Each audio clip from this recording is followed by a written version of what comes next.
कि वसुधैव कुटुंबकम एक श्लोक है। ऐसी ऋचाओं से भारतीय संस्कृति और सभ्यता को अभिसिंचित करने वाली जो अपनी संस्कृति और सभ्यता रही है, इसको अगर कोई आगे लेकर के गया है तो नरेंद्र मोदी जी लेकर के। कोई मुद्दा नहीं है, हमारी सरकार आ रही है।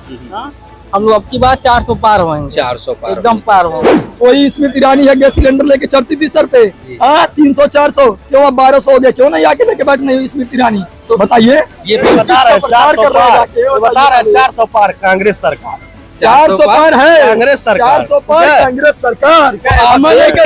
यही दो ग्रुप है, दोनों दोस्त हैं, साथ में बैठ के चाय पी रहे हैं।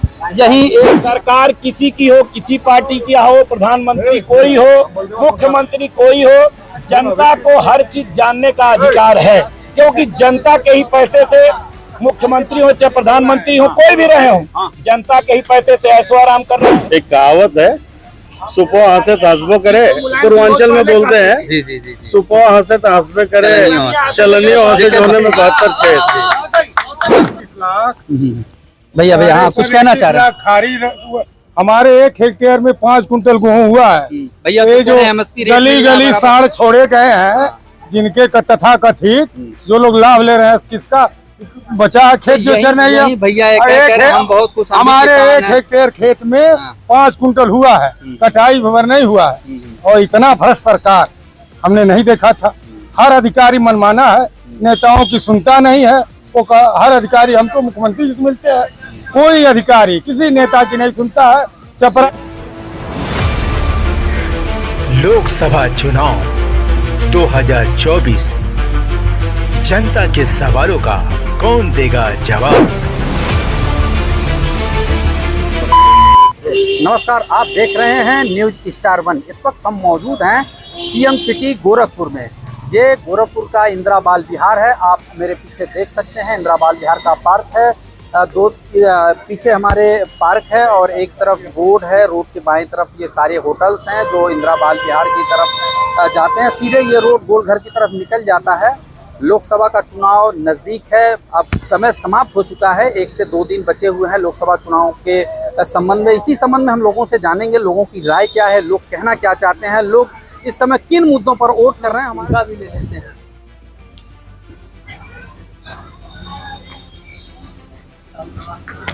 आप देख सकते हैं हम इंदिरा बाल विहार के पास में जो अंदर पार्क है वहाँ पर हैं। हमारे साथ कुछ लोग मौजूद हैं। ये नज़ारा है इंदिरा बाल विहार पर।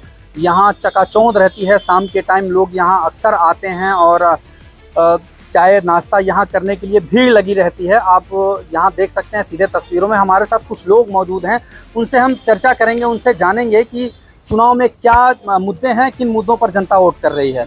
सर क्या नाम है आपका? अमित त्रिपाठी। त्रिपाठी जी, चुनाव नज़दीक है, लोकसभा एक पर्व है। इस समय लोग सीधे मुख्यमंत्री और प्रधानमंत्री से जुड़ते हैं चुनाव के माध्यम से, तो क्या कहना चाहेंगे और क्या मुद्दे हैं चुनाव के? चुनाव में कोई मुद्दा नहीं है, हमारी सरकार आ रही है।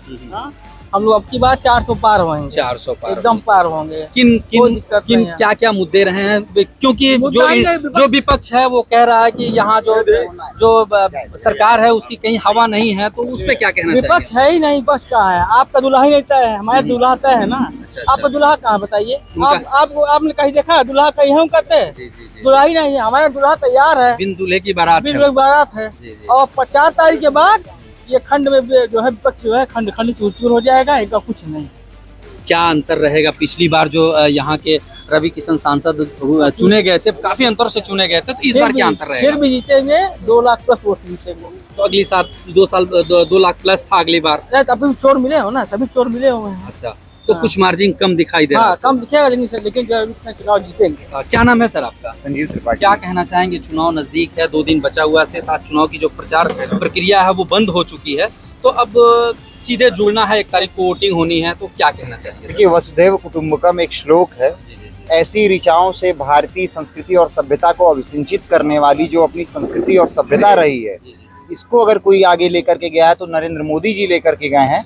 और आप गोरखपुर में खड़े हैं। गोरखपुर के अगर प्रत्याशी रवि किशन जी को देखेंगे तो भोजपुरी फिल्मों से लेकर के तमिल, तेलुगु, हिंदी और हिंदी से लेकर के हॉलीवुड तक गए हैं, यानी पूरे विश्व को वसुधैव कुटुंबकम के धागे में पिरोने का कार्य किया है।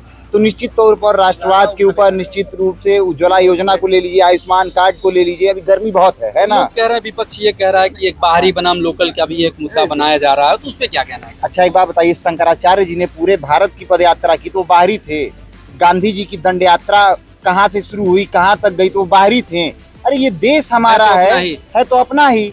हम तो पूरे देश को, हम तो कहते हैं अटक से लेकर के कटक तक और कश्मीर से लेकर कन्याकुमारी, भारत माता एक हमारी, इस विचार को लेकर के चलते हैं। देखिए लोकसभा चुनाव में कोई अंदरी बाहरी नहीं होता है, ये केवल माहौल बनाने की चीजें हैं। कि रोड शो के बाद आने वाले 4 जून के परिणाम केवल व केवल मुझे लगता है कि औपचारिकता मात्र हैं। चुनाव यहाँ से भारतीय जनता पार्टी जीत चुकी है और तीसरी बार आपको मैं एक चीज और यहाँ पर आपको सनद कराना चाहूंगा कि कोविड के बाद पूरे विश्व में जहां भी चुनाव हुए हैं कोई सरकार दोबारा नहीं चुन करके आई है, लेकिन नरेंद्र मोदी जी भगवान का आशीर्वाद लेकर के आए और नरेंद्र मोदी जी तीसरी बार भारत के प्रधानमंत्री का शपथ लेंगे और पूर्ण बहुमत से लेंगे। और आने वाले समय में मेरा विश्वास है, इस जनता का विश्वास है कि हम अखंड भारत की ओर अपना कदम बढ़ाते हुए पाकिस्तान अधिकृत कश्मीर पर दोबारा अपना कब्जा करेंगे। पार्टी का एक नारा था कि बार 400 पार, कहाँ तक उसको देखते? जी निश्चित रूप से मुझे लगता है कि भारतीय जनता पार्टी और एनडीए गठबंधन को ले लीजिए तो निश्चित रूप से हम 400 के करीब। 400 के करीब। जी सर, क्या नाम है आपका? मेरा नाम सतीश प्रजापति। क्या कहना चाहेंगे? मैं क्या कहना चाहूँगा, मैं यही कहना चाहूँगा कि हमारी सरकार बन रही है, 300+ हम लोग पार हो रहे हैं। सर सरकार तो बार बार कह रही कि हम 400 पार कर रहे हैं। 400 पार है, 420, 400 कहाँ कह रहे हैं, 420 कहिए। 400 पर नहीं लोग 420 है, 400 + 20 और जोड़िए 420। देखिए ये 4 जून को हमारा परिणाम आ रहा है। हमारे भैया अभी हमारे बताए हैं। क्या नाम है आपका? मेरा नाम सतीश प्रजापति, मैं छात्र नेता हूँ दिव्यनाथ पीजी कॉलेज गोरखपुर। यहीं का मैं भी छात्र रहा हूँ। भैया भी हमारे कहे अब इनका दूल्हा तैयार नहीं है। भैया को खुद नहीं पता है इनके दूल्हा रिटायर होने वाले हैं। भैया खुद नहीं पता है, जबरदस्ती दूल्हे को साजिश किया जा रहा है। भैया खुद नहीं पता है, भैया खुद नहीं पता है कि उनका दूल्हा, हमारे तो दूल्हा फिक्स है कौन बनेगा, लेकिन भैया उनके दूल्हा रिटायर होने वाला है। लेकिन उनको अपने में खुद उनको बहुमत नहीं मिला है कि भैया उनका दूल्हा है कि नहीं है। तो क्या मुद्दे रहेंगे इस बार चुनाव में? क्या मुद्दे रहे हैं खास करके लोकल स्तर पर? क्योंकि आप लोकल के हैं, छात्र नेता भी हैं, छात्रों के हितों की भी बात करते होंगे आप। गोरखपुर की बता दूं, पहले मैं अपने संसदीय क्षेत्र बता दूं, जो गोरखपुर के रवि किशन है, युवा बेरोजगारी है, चिकित्सा की व्यवस्था जी, मैं छात्र भी हूँ। लगभग छात्र नेता हूँ तो एक छात्र नेता का पीड़ा होता है। छात्र संघ चुनाव जो प्रथम पाठशाला होती है, छात्र संघ चुनाव लगभग 6-7 सालों से नहीं हुआ। तो यहाँ युवा भी बेरोजगार है, यहाँ देख रहे हैं नौकरी चाकरी नहीं मिल रही है। जो पेपर आ रहा है, क्या मुद्दा बेरोजगारी भी है? बेरोजगारी एकदम चरम सीमा पे है, नंबर 1। कोई भी पेपर आ रहा है, आपके साथी जो हैं, आपके जो साथी लोग हैं, वो कह रहे हैं कि ऐसी कोई बात नहीं है। कैसी बात नहीं है? ये बताइए, कोई स्मृति ईरानी है गैस सिलेंडर लेके चढ़ती थी सर पे, 300-400 क्यों अब 1200 हो गया, क्यों नहीं आके लेके बैठ नहीं स्मृति ईरानी? तो बताइए ये बातें आप अपने दोस्तों को क्यों नहीं समझा पा रहे? क्योंकि आप एक पार्टी है, एक साथ बताइए सर। चूड़ी भेजती थी मनमोहन सिंह को, प्रज्वल रौना क्या क्या नरेंद्र मोदी को चूड़ी उस मुद्दे पर तो कोई बात नहीं कर रहा है, क्योंकि उनकी सरकार की है ना, तो बात नहीं करेंगे ना। क्यों नहीं बात कर रही है? वो भी तो एक अपराधी है, बड़ा अपराध है। महिलाओं के प्रति सरकार कर रही है कि हम महिलाओं के प्रति बड़ी जागरूक हैं। नरेंद्र मोदी अरे मोदी जी खुद उसका प्रचार कर रहे हैं। रौना का बताइए, देखिए बता रहे हैं 400 पार कांग्रेस सरकार, 400 पार है कांग्रेस सरकार, 400 पार कांग्रेस सरकार। यही दो ग्रुप है, दोनों दोस्त हैं, साथ में बैठ के एक चाय पी रहे हैं। यही एक की अलग ओपिनियन है और एक की अलग ओपिनियन है। एक उनसे पूछिए, शासन चुनाव से गए हैं, पाठशाला कही जाती है, चुनाव छात्र संघ चुनाव जो है कह रहे हैं कि कई सालों से नहीं हो पा रहा, क्योंकि एक जो उसमें पारदर्शिता आती है, जो छात्र हैं अपनी बातें रख सकते हैं, कह सकते हैं, वहाँ से एक अलग पहचान के लोग निकलते हैं। तो उस बारे में क्या कहना चाहिए? निश्चित रूप से छात्र संघ बहाल होना चाहिए कि नहीं? मैं बता रहा हूँ, निश्चित रूप से छात्र संघ लोकतंत्र की उच्चतम इकाई है, प्रथम, और विद्यार्थी संघर्षों में कहीं ना कहीं कोई कमी रह गई है कि छात्र संघ चुनाव नहीं हो पा रहा है। इस चीज को हम विद्यार्थियों को तैयार, लोकल स्तर पे आपके जो सांसद हैं, हमारे मुख्यमंत्री भी हमारे ही शहर से आते हैं, चूँकि यहीं जो दिव्यनाथ पीजी कॉलेज है उन्हीं के संस्थान से जुड़ा हुआ है, तो क्यों ये बातें वहाँ तक नहीं पहुँच पाती हैं? महाराज जी यहाँ से बहुत नज़दीक से इस मामले को जानते हैं, तो ये बातें क्यों आप लोग पहुँचाने में असफल रहे हैं? देखिए बहुत प्रयोगात्मक बात आपसे कहूँ कि कोई भी मुख्यमंत्री एक कॉलेज के चुनाव में बहुत इंटरेस्ट नहीं लेते हैं कि हो रहा है कि नहीं हो रहा है, क्या है? बात मुख्यमंत्री की नहीं है, बात लोकलिटी की। हमारे मुख्यमंत्री जो है हमारे यही गृहनगर में सर मैं बता दूं,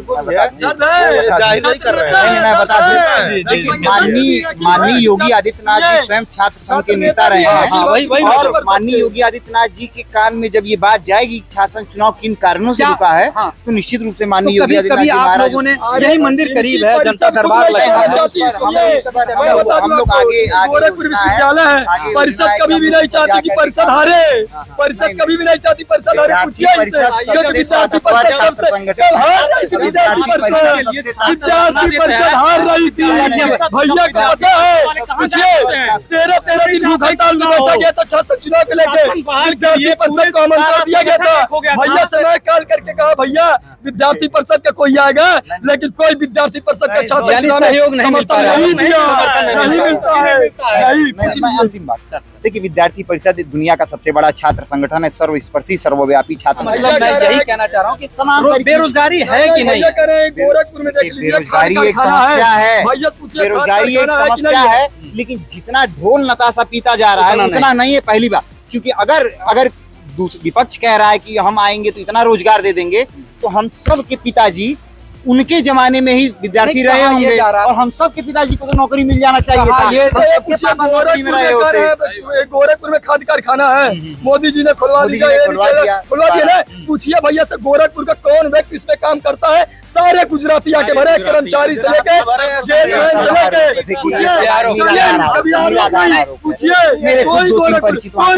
आप सीधे तस्वीरों में देख सकते हैं, यहाँ दो छात्र ग्रुप हैं, दोनों में आपसी मतभेद जरूर है, लेकिन एक साथ बैठकर चाय पे चर्चा भी कर रहे हैं। अब देखना यह है कि लोकसभा चुनाव में यह किस तरफ करवट लेता है, देखने वाली दिलचस्प बात है। ये गोरखपुर का इंदिरा बाल विहार है। अभी यहाँ आप देख सकते हैं चारों तरफ चकाचौंध है। लोग शाम के टाइम यहाँ अक्सर आते हैं और समय के साथ यहाँ जो सामने दुकानें हैं, यहाँ लोग चाय नाश्ता और काफ़ी जो चीज़ें मिलती हैं एंजॉय करते हैं। एंजॉय करने के लिए भी इंदिरा बाल विहार काफ़ी फेमस है। हमारे साथ हमारे पीछे कुछ लोग मौजूद हैं, सीधे आइए जुड़ते हैं कि उनका क्या कहना है, क्योंकि चुनाव नज़दीक है। सर, जो लोकसभा चुनाव है काफ़ी नज़दीक, जो प्रचार प्रक्रिया है समाप्त हो चुकी है, जनता इस बार किन मुद्दों पर वोट करने जा रही है? जनता मेन मुद्दा राष्ट्रवाद का मुद्दा है। जी, राष्ट्रवाद विकास है। लोग कह रहे हैं कि यहाँ जो सांसद हैं रवि किशन शुक्ला, मौजूदा सांसद हैं, वो लोकल के नहीं हैं, वो भी एक मुद्दा है क्या? लोकल के गांव के मामपुर के पंडित रवि शुक्ला जी हैं। जी जी जी। ये किसने कह दिया आपको कि अरे भाई बसे है वहाँ जाके? हैं तो मामपुर की पैदाइशी है, यहीं के पूरा दिन के यहीं है, कहाँ लोकल है? तो ये गलत बात है। तो मुद्दे क्या रहेंगे, मुख्य मुद्दे किन मुद्दों पर जनता यहाँ वोट करने जा रही है?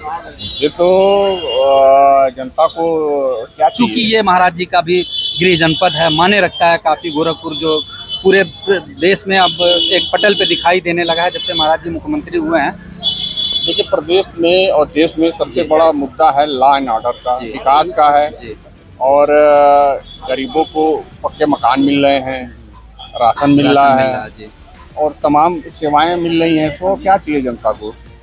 जनता खुश है, जनता खुश है, काफी खुश है। भैया का साफ तौर पे कहना है कि लॉ एंड ऑर्डर की जो स्थिति यहाँ काफी सुधरी हुई है। यही इंदिरा बाल विहार है, यहाँ अक्सर गोलियां चल जाती थी और कई साल। एक भैया और मौजूद हैं, उनसे भी जानते हैं। सर, क्या नाम है आपका? अनूप नाम है मेरा। क्या कहना चाहेंगे सर चुनाव के संबंध में, जो लोकसभा चुनाव है? देखिए, चुनाव अब राष्ट्रीयता और मुद्दों का नहीं रह गया है, चुनाव अब लालीपाप और रेवड़ी का रह गया है। मैं भी एक बेरोजगार हूँ, लेकिन इतना कमाता हूँ कि सरकार को टैक्स भरता हूँ। अब सरकार के नज़र में और विरोधी पार्टियों के नज़र में चीज़ों के मायने बदल गए हैं। रोजगार बिन सरकारी नौकरी, महंगाई, मतलब आटा 10 रुपया किलो चाहिए तो गेहूं भी तो 8 रुपया किलो मिलेगा, तभी तो आटा 10 रुपया बिकेगा। तो गेहूं का रेट किसानों को 4000 चाहिए, तो आटा भी तो 45 रुपया बिकना चाहिए।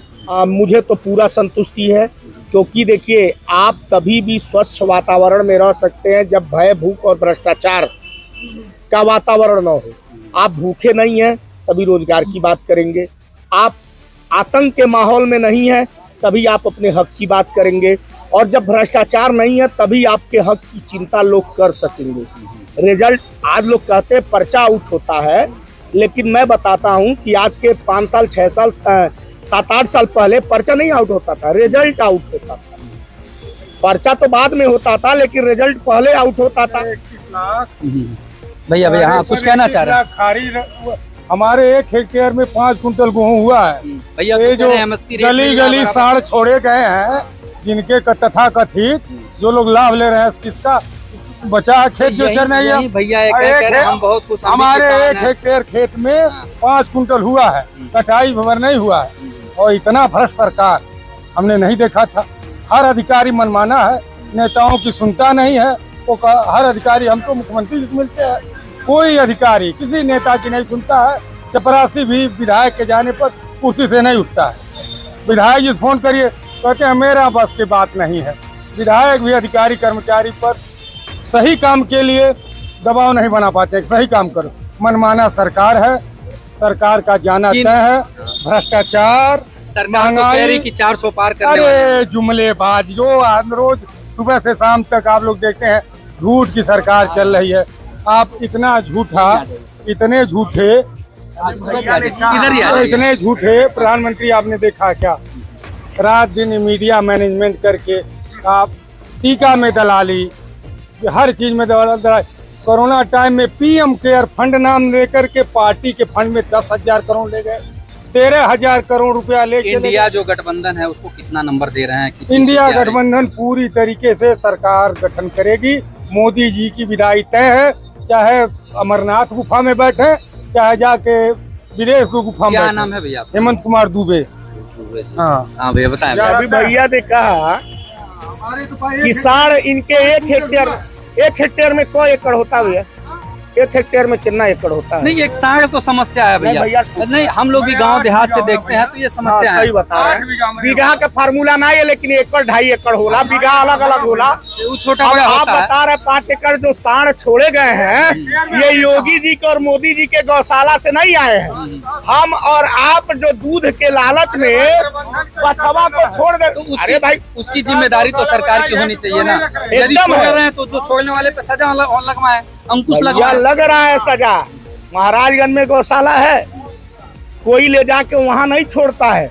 सरकार को आप बताएंगे मेरा बछड़ा आवारा है तब न ले जाएंगे। क्षेत्र में आपको जानकारी है, हम लोग भी बहुत से क्षेत्र में, यहाँ क्षेत्र में बहुत घूमे हैं, लेकिन ऐसी महाराजगंज जिला है। अब गोरखपुर जिले के आसपास निकल जाइए 20 किलोमीटर के आसपास में, तो बहुत शायद यहाँ सर। अभी एक गौशाला है आपकी यहीं बगल में, ये काशीराम आवास जो है चिड़ियाघर के सामने, मारवाड़ी समाज का। देख रहे हैं आप वहाँ जा देखिए कितने बछड़े हैं। ये बछड़े हम और आप दूध लेने के बाद बछिया तो रख लेते हैं। गाय अभी यहाँ गाय घूमते हुए नजर आएंगी, अभी सबके पीछे जाइए, शाम को उनका मालिक दूध के छोड़ देगा। समस्या है ना सर? बछड़ा समस्या है, तो इस समस्या के कहीं हद तक हम खुद जिम्मेदार हैं। हम दूध के लिए गाय तो पाल रहे हैं, आजीविका के लिए या दूध के लिए। बछिया तो बांध रहे हैं, बछवा हम छोड़ दे रहे हैं। लोगों में आक्रोश जरूर है, सही है, लोगों की गलती, स्वयं की गलती है। अगर गाय अपनी है तो बछड़ा भी उन्हीं की जिम्मेदारी होनी चाहिए। अपनी गलती का दोष हम दूसरे को देना संविधान द्वारा प्रदत्त अधिकार समझते हैं। अभी किस मुंह से आरोप लगा रहे कि ये चोर इसके पास गए और इनके वॉशिंग मशीन में धुल गए? या तो आप कल के चोर को मानिए या तो फिर आज मानिए। अगर आज मान रहे तो कल क्यों नहीं माने? आज इलेक्ट्रल बॉन्ड का मुद्दा उठता है ना, 70 सालों में कितने लोगों ने राजनीतिक चंदा दिया, इसका हिसाब है। इलेक्ट्रल बॉन्ड चाहे अपराधियों ने दिया, चाहे किसी ने दिया, चाहे वो भाजपा हो, चाहे तृणमूल कांग्रेस हो, चाहे कांग्रेस हो। मान लीजिए भाजपा के पास ईडी है, तो ईडी के डर से उन्होंने इतना बड़ा चंदा खड़ा कर लिया। ममता बनर्जी के पास क्या है? 250 करोड़ पकड़ाया भी है। भाजपा 2200 करोड़ रुपया पकड़ाया भी है। प्रधानमंत्री जी ने इस बात को कहा भी है। ईडी भाजपा क्या होता है? ईडी स्वतंत्र है, ईडी अपना काम करती है। और प्रधानमंत्री ने भी कहा कि 2200 करोड़ का पकड़ाया भी है। बात समझ रहे हैं? जबकि यही कांग्रेस के सरकार में केवल 35 लाख रुपया पकड़ाया था, यहाँ 2200 करोड़, यहाँ 2200 करोड़ पकड़ाया है। और ईडी ने अपना काम किया। क्या रहेगा सर इस बार चुनाव जो हो रहा है, इनमें मुख्य रूप से मुद्दे क्या रहेंगे? किन मुद्दों पे जनता वोट कर रही है? सर मैं गोरखपुर का निवासी हूँ।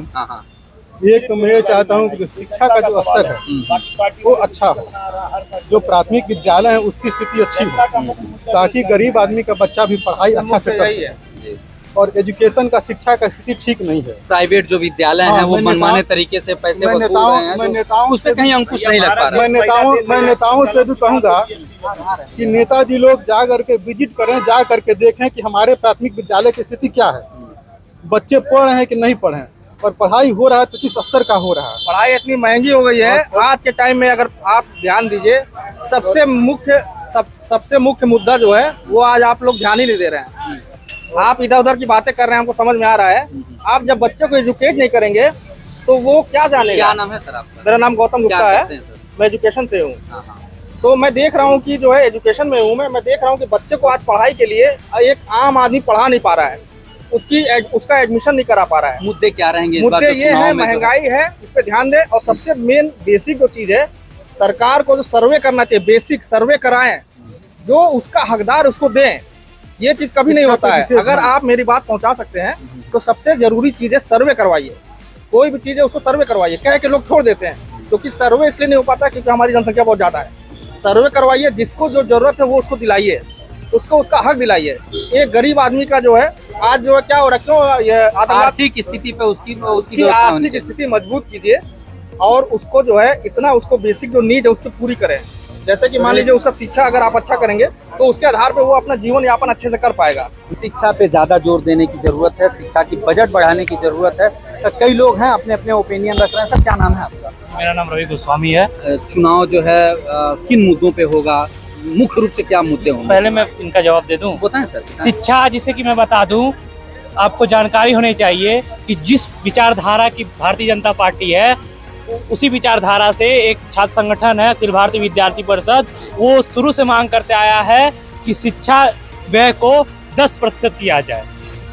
10% पिछले 10 सालों से और 10 सालों से भारतीय जनता पार्टी के केंद्र में सरकार है। जी जी, राज्य में भी सरकारें हैं। जी। तो जो अखिल भारतीय विद्यार्थी परिषद है उनकी बातें सरकार क्यों नहीं सुन रही है? सुनी है सरकार, उसी से जुड़ी हुई सरकार पूरी बातें सुनी है। और जितनी शिक्षा बेहतर इस कार्यकाल में हुई है, अब तक भारत देश की शिक्षा उतनी बेहतर नहीं हुई थी। और आज जो है कि भारत का कोई ऐसा युवा नहीं है जो शिक्षा से अछूत रह जाए। हर घर तक शिक्षा पहुंची। लेकिन सर शिक्षा जरूर मिल रही है, लेकिन शिक्षा के नाम पर जो प्राइवेट विद्यालय हैं, जो लूट मचा रखा है, उस पर कभी किसी ने ध्यान नहीं दिया। नहीं, देखिए जो अराजक तत्व हैं उनके खिलाफ स्कूल जो है सर, कॉपी किताब जूता जो है एक व्यवसाय के रूप में बना के जवाब देना चाहूंगा।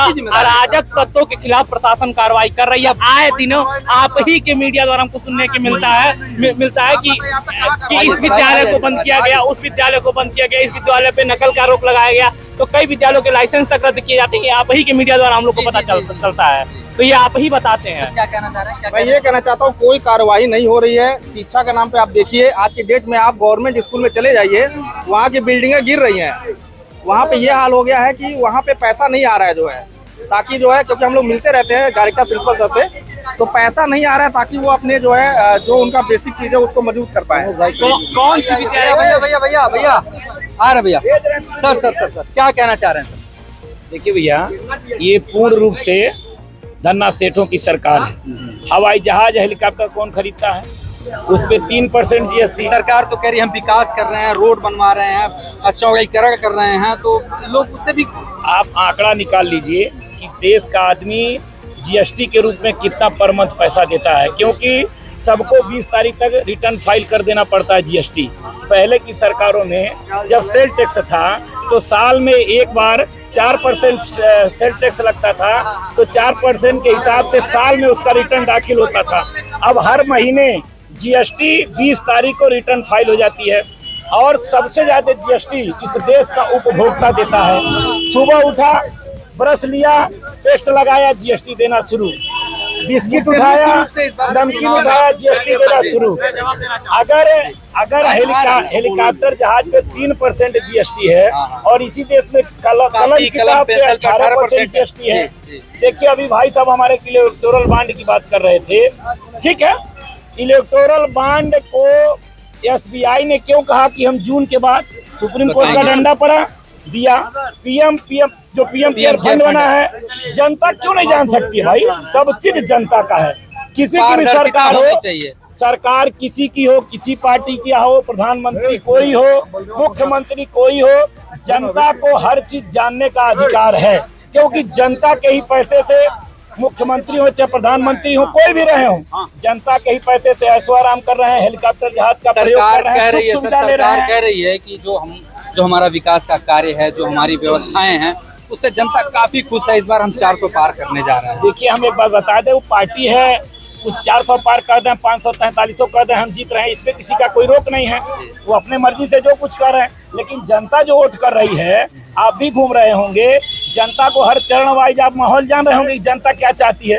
यहाँ भी 10 लोगों से बात किए, ठीक है, हम किसी पार्टी के कार्यकर्ता हो सकते हैं, भाई साहब किसी पार्टी के कार्यकर्ता हो सकते हैं, अपनी बात कहेंगे, अपनी पार्टी के पक्ष रखेंगे, लेकिन जो आम जनता है, जो आम नागरिक है, उसका इस देश में पूरे चुनाव में निष्पक्ष तरीके से जनता ने पूरा यही कहा है कि हमारा मुख्य मुद्दा महंगाई और बेरोजगारी है। पार्टी के लोग, हम किसी पार्टी के अपनी पार्टी की बगाव करते रहे, दूसरे पार्टी के लोग अपने पार्टी की बात करें, लेकिन मुख्य मुद्दा बेरोजगारी और महंगाई है, और पूरी तरीके से भारतीय जनता पार्टी की सरकार इस पे असफल है। हाँ सर, क्या कहना चाह रहे हैं? एक कहावत है, सुपो हंसे तो हंसबो करे, पूर्वांचल में बोलते हैं। जी जी जी। सुपो हंसे तो हंसबे करे, चलनियों हंसे जोने में 72 छेद। देखिए, उत्तर प्रदेश में लोगों ने ऊब करके समाजवादी पार्टी को बाहर कर दिया। आज घड़ियाली आंसू समाजवादी पार्टी बाहर रही है। आप 2013 के भर्ती भ्रष्टाचार पर अपना नजर डालिए। मुझे लगता है कि देश के इतिहास में पहली घटना है कि जब इसी के पार्टी के विधायक ने भरे सदन में भर्ती भ्रष्टाचार, जितने पदों पर भर्तियां सरकार कर रही थी उनमें भ्रष्टाचार हो रहा था। किसी सूची को शिवपाल जी फाइनल करते थे, किसी को रामगोपाल जी फाइनल करते थे, किसी को नेताजी फाइनल करते थे। सरकार में भी सर कई ऐसी भर्तियां निकली हैं जो निश्चित तौर पे हो नहीं पाई है, पेपर लीक हो गया है, तो कहीं ना कहीं विफलता है। आप इतने बड़े चैनल के प्रवक्ता हैं, देखिए देश में पहली बार ऐसा हुआ, न्यू आगरा थाने के हिस्ट्री सीटर को, मजारिया हिस्ट्री सीटर अनिल यादव को समाजवादी पार्टी ने अपने भर्ती भ्रष्टाचार को अंजाम देने के लिए लोक सहयोग जैसी पाकीजा संस्था का अध्यक्ष बनाया। अब भैया का साफ तौर पे कहना है कि जो सरकार है मुख्य रूप से जो अपराधी हैं या जो भ्रष्टाचारी हैं उनके ऊपर हंटर चला रही है, डंडे चला रही है। लोकल मुद्दे हावी हैं, यहाँ विकास के मुद्दों पर जो जनता है वोट करने जा रही है।